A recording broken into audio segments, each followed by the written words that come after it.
Halo kawan-kawan, kembali lagi ke Break 9 Project. Hari ini kita akan nge-recast Missile Centurion. Centurion itu adalah salah satu seri animasi yang legend banget pada zamannya. Dan jujur gue tidak hidup di zaman itu sih, cuman gue dapat orderan untuk merecast ini. Oke, kita siapin dulu semua. Seperti biasa, lilin mainan, base akrilik, dan kemudian sprue untuk sebagai gate-nya nanti. Di sini gua akan membungkus ya part dengan lilin mainan. Kalau dulu sih gua neken ya, dari lilin mainan dibikin flat dulu, kemudian baru dibikin ceruk terus ditekan, tapi cara itu dulu kadang beresiko part rusak. Jadi nggak gua lakuin lagi, jadi gua bikin bungkus aja. Lihat belakangnya kopong tadi ya. Oke, maaf nih speednya ngebut banget, karena kalau kalian ngikutin speed aslinya ini udah bakal sejam lebih. Ini gue percepat sampai 8 kali ya. Satu hal yang penting adalah ketika kalian bikin mold seperti ini, penempatan lilin mainan ini sangat penting, krusial ya. Setiap detail yang kalian taruh di sini akan sangat berpengaruh pada mold, kualitas mold kalian. Jadi kalau bisa spend waktu kalian untuk setting, karena kelihatannya sederhana, simple, tapi ini adalah step dasar yang paling menentukan langkah selanjutnya yang akan membuat mold kalian itu kualitasnya bagus banget, atau mungkin kurang bagus. Ya, kita usahain serapi mungkin, semulus mungkin. Kalau bisa jangan sampai ada leaks ya, jangan sampai ada silikon yang merembes ke bagian bawah part. Itu ya mengurangi detail dan presisi. Sekarang kita taruh gate. Mungkin pakai yang ini aja. Oke. Karena lini mainannya tidak rata, jadi perlu dibikin lebih rata lagi. Menghindari gate-nya pending, dalam artian nanti ketika kita taruh dia sepertinya lurus, tapi pas kita buka dia lepas, akhirnya malah ngeganjel mold itu sendiri. Jadi harus bisa ngikutin kontur partnya. Di sini bisa ngikutin kontur dari si sprue-nya. Sprue-nya sama, kalau bisa jangan sampai bocor ke bawahnya ya. Setiap menit yang kalian habiskan di step ini akan sangat worth, dan memang step ini bakal makan banyak waktu ya, karena hampir separuh waktu habis untuk setting seperti ini.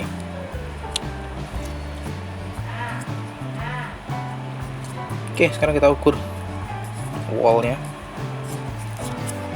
Ini nggak perlu, potong.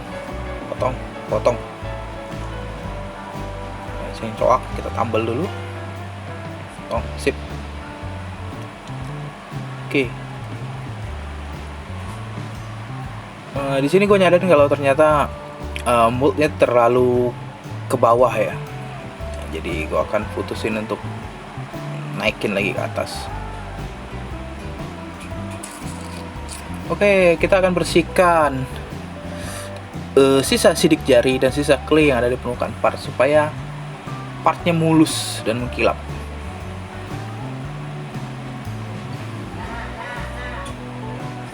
Nah, terus di sini gue terlalu bawah, jadi akhirnya gue potong. Jadi gue naikin lagi ke atas. Jadi penjelasan singkatnya, gate yang bagian atas part itu kalau bisa sedikit panjang, supaya nanti ketika ada penyusutan, udara yang masuk itu akan habis di gate, bukan ketika penyusutan itu udara itu kembali masuk ke dalam part. Hasilnya partnya cacat ya.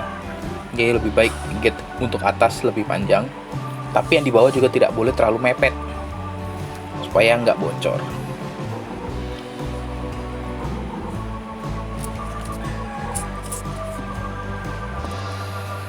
Oke. Nah, sebenarnya ada banyak banget teknik untuk membuat mold ya. Ini cuma satu dari sekian banyak. Jadi ini bukanlah sebuah ketetapan, bukan sesuatu yang fix. Kalian bisa modif dengan teknik dan cara kalian sendiri, kalian bisa improve. Oke, sini kita bikin key, kita rapiin semua, terus kita bikin line. Ini bakal nanti untuk bikin jadi kitnya ya. Gue suka nambahin itu di awal. Oke, kita pakai RTV 52 untuk base nya, karena di sini saya mencoba untuk kombinasi dua jenis RTV supaya hemat ya niatnya. Kita base nya tetap pakai RTV 52, takaran standar 2-3%, tapi di sini saya pakai 2,5%. Oke, kita pouring langsung. Biasanya kalau full RTV 52 kita pouringnya dari sudut terbawah, tapi karena ini untuk melayer, kita pouring langsung ke part, terus kita semprot dengan angin untuk memecahkan bubble dan sekaligus meratakan silikon ya. Oke, kita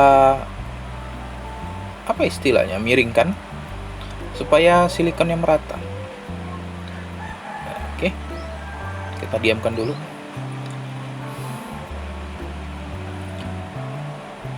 Oke, kita bikin adukan kedua, karena tadi sebenarnya time skip ya, saya lupa kasih potongan di situ. Itu udah tacky istilahnya, udah mengental. Baru kita tambahkan layer selanjutnya. Di sini saya pakai 3%. Kalau bisa pakai timbangan digital ya, karena jujur saya bukan orang yang pintar untuk mereka-reka dalam tetes, dalam ukuran. Ya, kita miring-miringin gini biar silikonnya merata menutupi seluruh permukaan part, jadi menyelimuti partnya.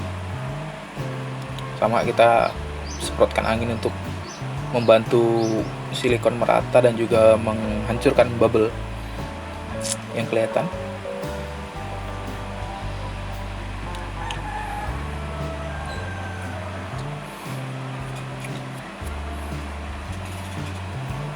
Sebenarnya ada cara membuat ini lebih kental lagi, tapi menggunakan aerosil, cuman saya nggak punya aerosil ataupun zat pengental lainnya, jadi ya kita pakai cara ini aja. Harus dimiring-miringin, harus lebih rajin ya.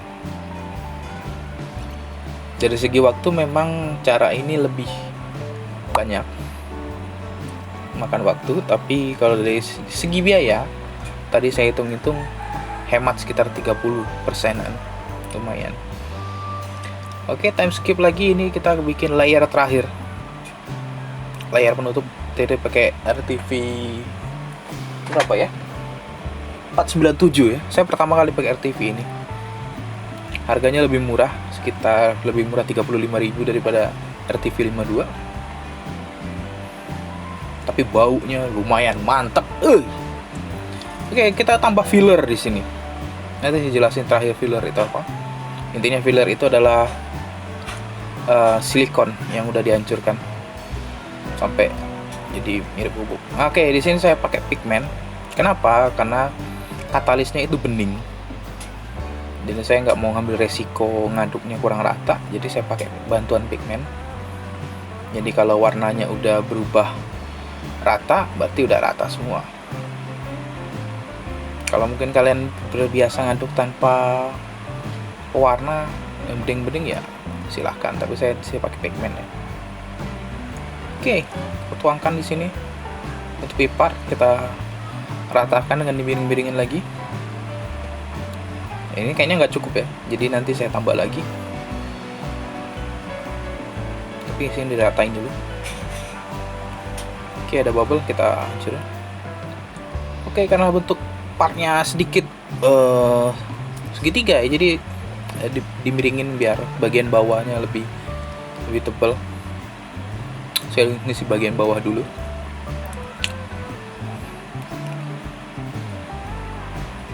Oke, sekarang kita ngaduk lagi, masih pakai 497. Oh ya, 497 ini katalisnya 3-4%. Untuk mold bagian ini saya masih pakai takaran 3%, karena bakal saya tinggal semalaman. Tambahin filler juga, perbandingan yang sama 1/5. katalis dan juga pigment ya. Di sini kalau kelihatan sebenarnya warna layer kedua ini berbeda dari layer pertama ya, karena takaran pigmentnya itu sangat random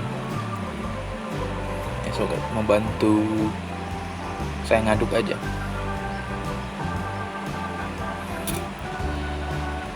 Oke, kita biarin bagian bawahnya. Ketika udah bagian bawahnya udah penuh, kita rata-ratanya tutup biar nggak ada serangga masuk.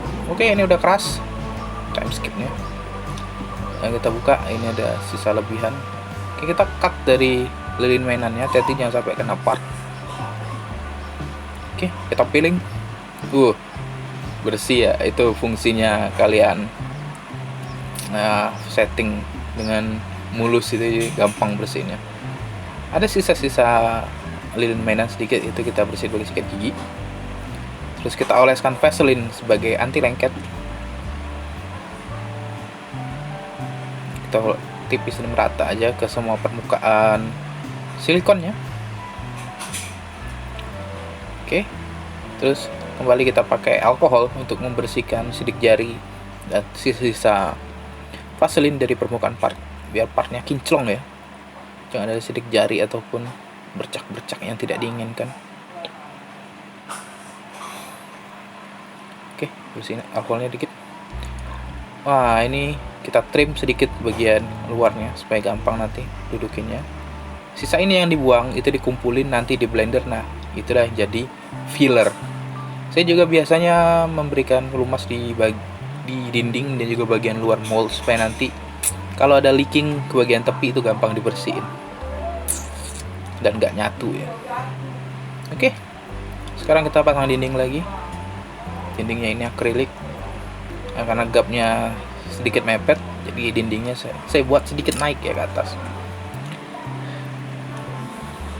daripada nanti silikon yang dituang malah tumpah karena jaraknya terlalu dekat.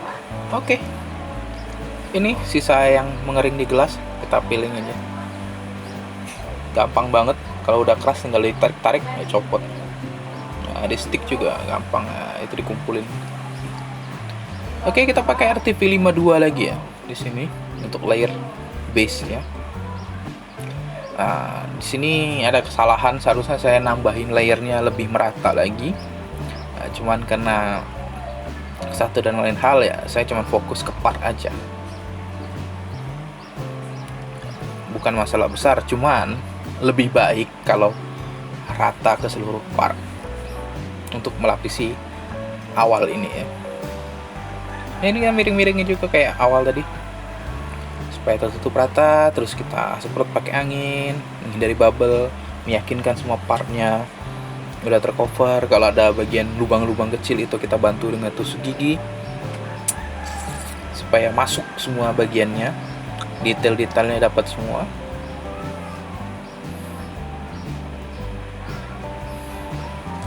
Udah rata, kita tutup lagi. Kenapa sih saya tutup? Soalnya kadang-kadang ada serangga masuk atau rambut atau apapun masuk, itu kurang bagus ya. Jadi saya tutupin aja nanti kalau ini. Nah, udah taki itu istilahnya apa sih? Udah kental tapi belum set banget.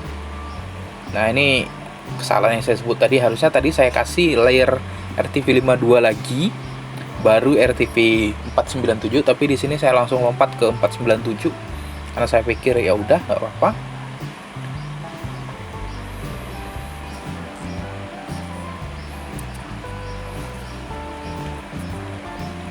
Hitung-hitung belajar ya, karena ini hitungannya proyek saya pertama kali menggabungkan dua jenis RTV seperti ini.